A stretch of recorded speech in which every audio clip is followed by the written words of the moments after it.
Hello, and thank you for joining us today on the Happiness Quest. My name is Jess Dutel from the Office of Community Impact at Plymouth State University. And I'm Dr. Maria Sanders, a philosophy professor at Plymouth State University and CEO of Philosophy for Life. And today we have a couple of very special guests, Dr. Clarissa Utley, who is an associate professor at Plymouth State University, and she coordinates the Masters of Education program in Curriculum and Instruction. But more importantly, at the moment, she also coordinates a pet therapy program on campus. And so she brought one of her star pupils. True, very This true. is Holly. And Holly's going to be joining us today for the Happiness Quest show. Well, thank you very much for having us here today. It's a pleasure to join you.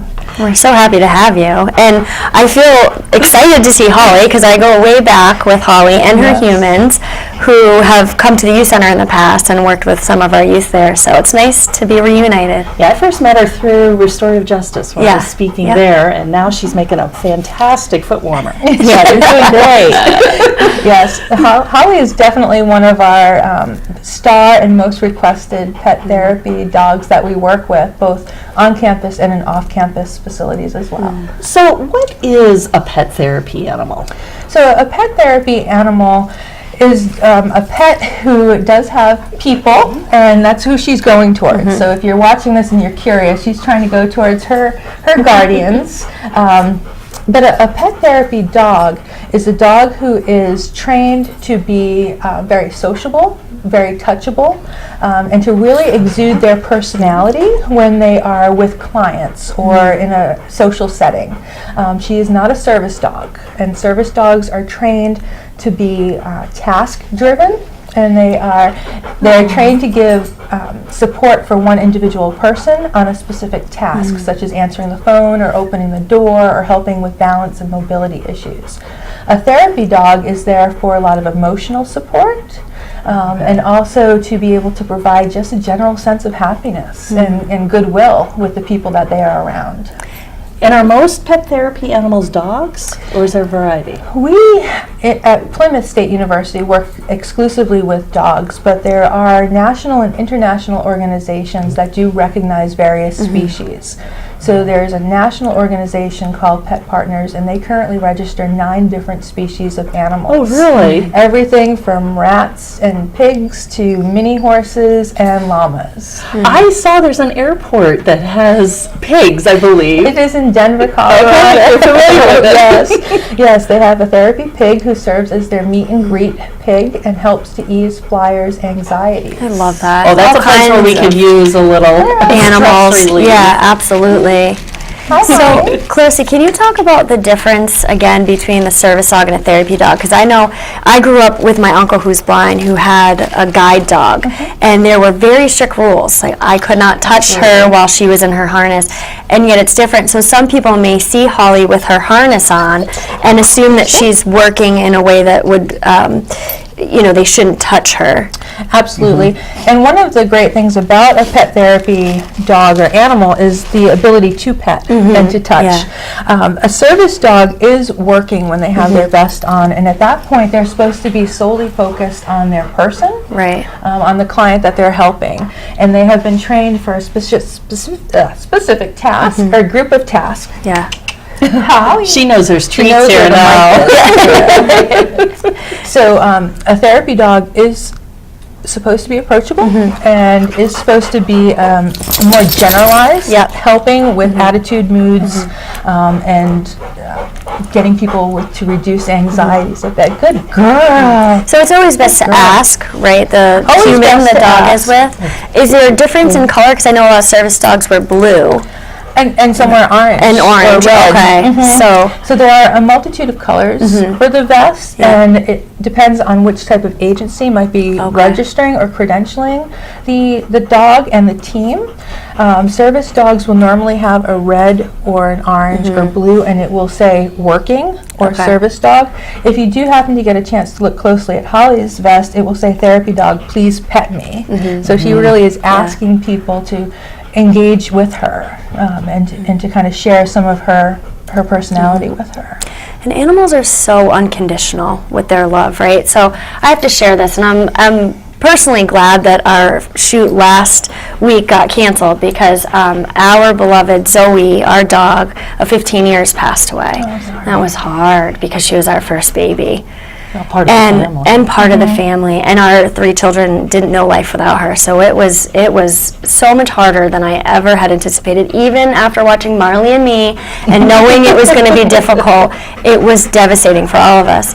And part of it is because this relationship is unconditional.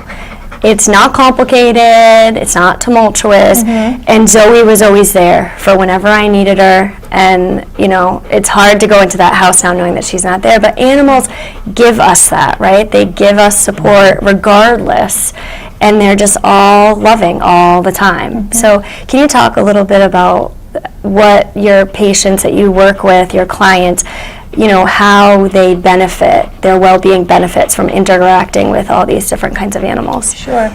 Specifically on our PSU campus, our students really try to seek out Holly and our other therapy teams during finals exams or midterms or times of crisis management that we might have issues on campus. And so it really seems to settle them into their routine, and it gives them a sense of being home with their dogs because a lot of our students do have dogs or cats at home that they miss. And so this is almost like a mini substitute for them to be able to get that affection and that unconditional love, because they don't have to have the right shoes on, they don't have to have the right GPA or class grade. They get to love a dog. No judgment. And our students, after they're on campus a year or more, they're actually looking for the dogs, and they come to know in particular which ones, because I know when finals come around, they're like, well, are the pet therapy dogs around yet? Yes. So they get a lot out of it. Yeah. And one thing that I know from previous conversations we've had, you've talked very extensively about how a pet therapy animal, it like raises the level of their natural personality, like when they go into these programs and become pet therapy animals. So when we think about like Holly, how would you describe her personality? We're seeing some of it on it. But how would you describe her personality, and how has that worked for the specific cases she's been involved with? It's been incredible because she is so happy. And I think if I have to be forced to choose one word for her, it's happy. And when people look at her, they smile. She seems approachable. When people look at her, she runs to them, and so it's almost like that's her permission to go and see them. Well, I noticed when she arrived at the studio, she had to greet everyone. She did. Yes. Yeah. Well, remember too that dogs are pack animals, and so they do want to make sure that they know who is around all the time, so that they get a sense of who should be there, and then they can figure out what they need. We've worked with other therapy teams in crisis situations on campus, and we've had 8 dogs in one of the large rooms at a time, and they would systematically go from person to person. Whoever they felt was grieving the most or needed the most attention, they would target those people and go up to them and just put their head on their lap. That's amazing. It's pretty incredible to actually see it work in action. I have a cat at home that I work with a counseling center with. And what she will do, and she's not an affectionate cat, but when a student is starting to get emotional, she will climb on their lap and sit next to them. And this one particular student started to cry during a therapy setting, and the cat just put her paw on her thigh, and it was just a sense of, I'm here, there's a weight here, you know I'm here, someone is with you. Yeah, that's There's beautiful. so much for us as humans to learn from the animals. Yes. We just need to listen. Right. And pay attention. Be present. With them, be present with them, So for people who are maybe interested in having their pet become a therapy animal, what's the criteria, first of all, and then what's the process? Sure. Our pet therapy teams work through White Mountain College for Pets, and they do a training program there. We do an 8-week general obedience class. Holly, sit. Sit. And you sit. You know I'm not her person. She's like, you're the fun auntie. So we do an 8-week basic obedience class to get a sense for the relationship between the dog and their people, their team. And part of that is also with the American Kennel Club Canine Good Citizenship. So we're looking for a good solid temperament with the dog. So you can see I'm petting her ears. We can touch almost anywhere without a negative reaction. And so we're looking for a dog's personality and temperament to be very stable, very concise and consistent. We don't want an animal who's going to be unpredictable. Right. Because when you're working with dogs and people, whether they're young children or older adults, there's a lot going on, and there's a lot that can go perfectly correct, and there are some things that can go wrong, and we don't want to have a negative experience for anybody. So once that 8-week canine good citizenship and basic obedience class is done, there is a pet therapy program that they go through, and they have to perform certain tasks, sit, stay, come, stand, things like that. But then they also have to be able to go out into the public and to behave and listen to what their people are asking them to do, and to really be good citizens of the community. And once they do pass that, they can apply to the Alliance for Therapy Dogs, which is a national organization that certifies therapy dogs, and Holly is a certified therapy dog. So you have credentials. She has credentials. Come here. And she has a Facebook page. She does have Because I'm friends with her on Facebook. It's under Holly Gold. Several of our teams do have Facebook pages, and that's the way that they can communicate with their clients. Holly and Butch and Minnie are Boyd teams, and so they go to the Boyd Hall once a week, and the students know what their time frame is, and they have a pretty strong following. And so if there's going to be special announcements or events, those are posted on Facebook, and so the same students who follow Holly at Boyd can go and see her, whether she's at the hub or on the quad as well. That's wonderful. So out of the different kinds of animals that you're aware of that become pet therapy animals, what's the most unique? Unique for most people would probably be the rat. And you have a couple rats. They're very I've met your rats. They're so cute. Thank you. Which is not something that I would have thought about previously to meeting your rats. I never, regarded rats as cute. But then I met your two, and they're lovely. They're so sweet. Pet rat. They're I really haven't sweet. quite taken to it yet. Well, you need to meet Clarissa's rats. The rats are pretty amazing because they are so intelligent, and you can train them to do certain things, whether it's untie shoelaces or play basketball with little wiffle balls. They come to their name, which is amazing. Our rats typically fall asleep in students' arms when they're holding them. They like to cuddle and just be a part of the person that they're with. Most of the time with the rats, the hardest thing to get over is the tail. And so once people get past the tail, it's just another furry animal.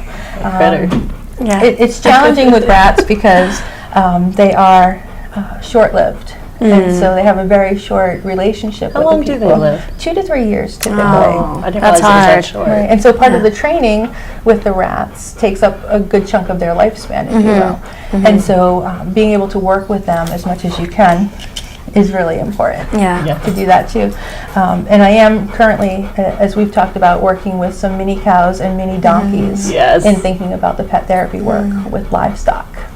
See, and you had mentioned earlier mini horses are used as well. Are they just Shetlands or? It's a variety. It's a variety. Okay. Yeah, and their mini horses are used, worked with a lot more in nursing facilities and rehab facilities for physical disabilities, because they're able to help people with balance because of their height. They're probably about 30 to 35 inches in height, and so when people are having mobility or balance issues, they can use the horse as a stabilization. I had a realtor when I lived in Houston. That was kind of his hobby. Is he had he had Shetlands and he had some just other ponies, and they were used for the blind.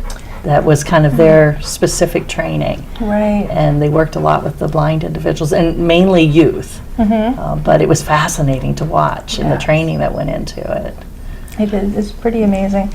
You'll see a lot of pet therapy dogs are medium to large size, but if they're working with people with physical or mobility issues, they're a little bit larger. And that's where the mini horse would be a perfect substitution or alternative to a dog. That makes sense. And some of them are tiny, right? I met Walker on campus. He's a cutie. He's so funny. Yes, Walker is a Yeah. long-haired dachshund who works with us. Holly, come here. She's going to say that. She's doing her thing. And one of the great things about pet therapy is the relationship that the dog has with their humans. And so that bond that's connected with them is visible to the people engaging with them. And what we really try to do is figure out the best place for Holly and her people to be.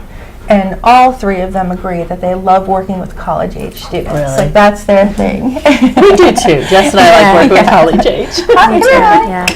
Holly, do you like working with professors? Holly, come. She's like, I'm so curious. Hi, Holly. But other dogs have other specializations. I was working with one of my therapy dogs back in Rhode Island who loved to work with elderly clients. And it was very unique for me because I'm an early childhood person. So I was used to working with 3 to 6-year-old people, and now I was working with 60 to 90-year-old people because my dog loved it and she thrived in that setting. Like I mentioned, I saw Holly work with a youth in the community, and that was really transformative for that young man. And for his entire family. And for his whole family. And the connection that he established with Holly was really beautiful to witness and see. So.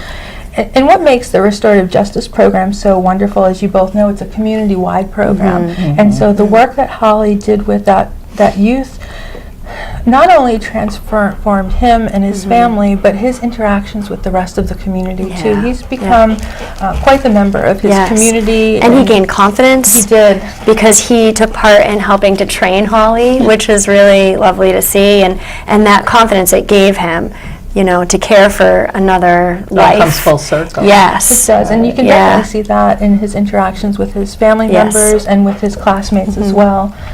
I've been fortunate enough to be able to see him with his large group of students and his peers and really take that confidence and that peer leadership that he gained from working with Holly to that level. And it's just been so meaningful to do that work. Yeah. I was at the youth center one afternoon when Holly came in, and he happened to be there, and it was like this great reunion too. So yeah, the relationship means so much to the humans. The connections. That So, connection. do you want to show us a little bit of what Holly does? We can try. Okay. She's up for it. This is her television debut. Okay. It is, and now that she's laid down and calm, it is pretty good. Holly, up. Good girl. Need your paws up. Thank you. Good girl. This is one task that is, people love it because it makes them think, oh, she's like so loving on me. But the sit, Holly, sit. Sit. Paws up. No, paws up. Good girl. It's wonderful if a client is in the wheelchair.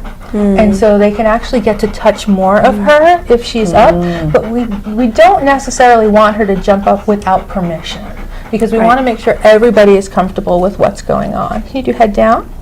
Head down? That's a new one. Let's see if we can get it with cheese. Okay, head down. Good girl. So she's putting her head down, resting on my lap so that I can very calmly pet her, which again is wonderful for someone who's in a seated position and they still get to feel that love. Dogs like Walker can get permission to sit in their lap because he's a little small guy. dog. She would love permission to sit in the lap, but I'm going to stand up and try to do some things with her. Great. Is that okay? Yes, please. You ready? Might want to take your mic. I'm going to just deal with that. Thank you. Holly, come. Good girl. I'm going to try this. You ready? You bow. Oh, good girl. Good girl. Can you sit? And down. Down. Down. All the way. Thank you. It's all the great thing again about the relationships is that we've been able to work with her as part of the training, and so she hears those cues or she sees our cues. If you notice, it was the swoop of the hand to be able to get her to do the bow. Can you stand? I know, I'm sorry. Stand. She says, I really like that cheese. She does. You stand. Good girl. Good girl. Okay, sit. Sit. Baby. And we'll see. I'm going to put that there. Okay. Holly, sit. Sit. Good. Sit. Nice. Good job. Stay. Stay.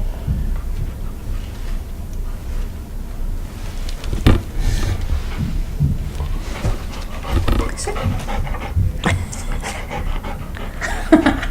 You still have the cheese. What we did is more fun. You're gonna bow.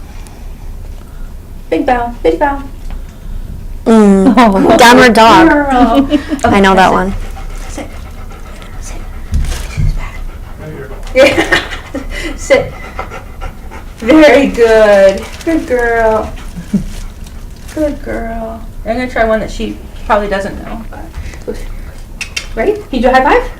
Oh, good girl. Yay. So am I missing anything? She's pretty. Ready? Can you sit pretty? Sit pretty. Oh, yay. Love that. Nice. Good job. Well done. Good job. Great job, Holly. Very impressive. Would you like to try? Sure, I would love to try. She listens better than my Let's see. children. I'm wired in right now. Okay. So I get the cheese then. You get the cheese. Okay. Maria has the cheese for you. Look at I have. This is kind of tangled. Sit. Sit. Try. There you go. Perfect. I like the bow. Yeah. Bow? She might have to stand up first. Oh. She's like, I'll do something. I'll do something for you. I know. See, that's the thing. I would just be given the cheese. Whatever you want to do, Holly, it's cute, all of it. Close enough. Sit ready. Or put the cheese above her nose. Oh, I like that one.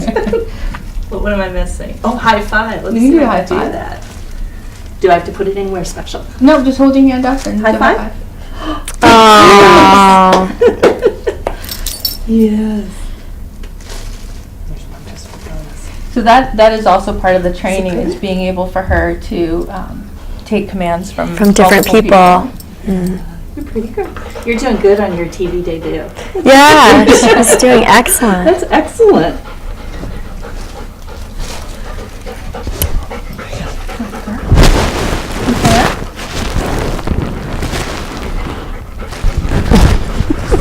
She said, I notice you still have some cheese Yeah, left so we're there, gonna- Clarissa. Put that away. Back there. I think, do I need this back?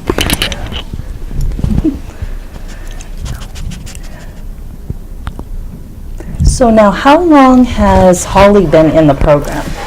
Holly has been in the program for a little over 3 years, and she did turn 4 on December 23rd, and so she was one of our youngest and one of our most active pet therapy dogs that we work with. So she's had a long career already. She's posing for the camera. She- as well. She's like, I think I have this down, this TV thing. Yeah, and it is funny because a lot of our dogs that are the therapy dogs and their teams are so used to having their pictures taken, because the college students just want to be able to take those pictures. Selfies with the dogs, selfies yeah. with them. We've done Halloween events, and the dogs have dressed up and been with the How students. So it's been a lot of fun. Well, and it is interesting when we think about like photos, and you mentioned her having a Facebook page, the impact that technology, and in particular social media, has had with our youth. And how they form those connections, and sometimes false connections, where it's not a true connection, but they may feel like they're more connected than what they are. And it's safe to make a connection with an animal, right? Again, going back to the no judgment, the judgment-free zone. I think that's Right. someone else's catchphrase, but I think it applies here. You know, in working with youth and clients ages 0 up through 100. I think what causes people fear sometime is the fact that maybe they're going to be judged, right? And so it's safe to have a relationship with an animal. Right. They don't ever criticize our clothing Correct? or Yeah. or our language. Yeah. And that's a really great thing when we're working with younger clients. We do work with reading programs. And so children will lay down next to Holly and read books to her, and she'll never correct them if they mispronounce a word. So it gives them that sense Yeah. of confidence to be able to do that and to explore new activities. Again, valuable lessons we could learn. You know, Yeah. the being present, being supportive, and just giving that unconditional love. That all too often ours comes with conditions, and Yeah. sometimes it's not even intentional. And how often we try to, search our hearts for the right words to say, and really what matters most is just the being there, the Well, being we've talked present so much with people. about perfectionism and Correct, that yeah. desire and trying to Yeah. strive to be perfect when, first of all, there is no real perfect, but all it does is it sets us up to then judge ourselves, and a lot of that negative self-talk. Yeah, So we can there's learn a lot about love from Much animals. to learn. Yeah. Right. Yeah, and we've worked with students from reading to social emotional development to hospitalized patients. The big thing is that the dogs are always there. Yeah. They are reliable. Their expectation to see people is there all the time. You know what you're going to get when Holly's going to show up. You know you're going to get this big warm smile, and she's going to be right on your feet, as she has been with you the rest of the taping. We've connected. Yes. Well, and there's a philosophical movement called cynicism, and we actually take that term now, cynic, a bit out of context, but originally in ancient Greek, its translation is the dog. And what the cynics formed their philosophy around was true happiness could be found if we mirrored a dog. If we kind of watched and learned from dogs how they move through the world, then the human being could find true happiness. And it's because they're just present, the unconditional love. They're not planning for the future or stressing. They just are, and really take it all in. It's that bark less, wag more mentality that we see on the bumper stickers.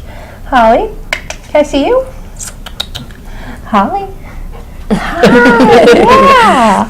And that's a great thing, and some people who are watching this may think that she's not paying attention to us, but what she's really doing is she's looking back at her secure base. Yes. Yeah. She's looking back at her people and making sure that they're still here, that they're comfortable with the situation. She's reading the room. And that's the wonderful thing about our therapy dogs, is that they read the room and give the room what they need.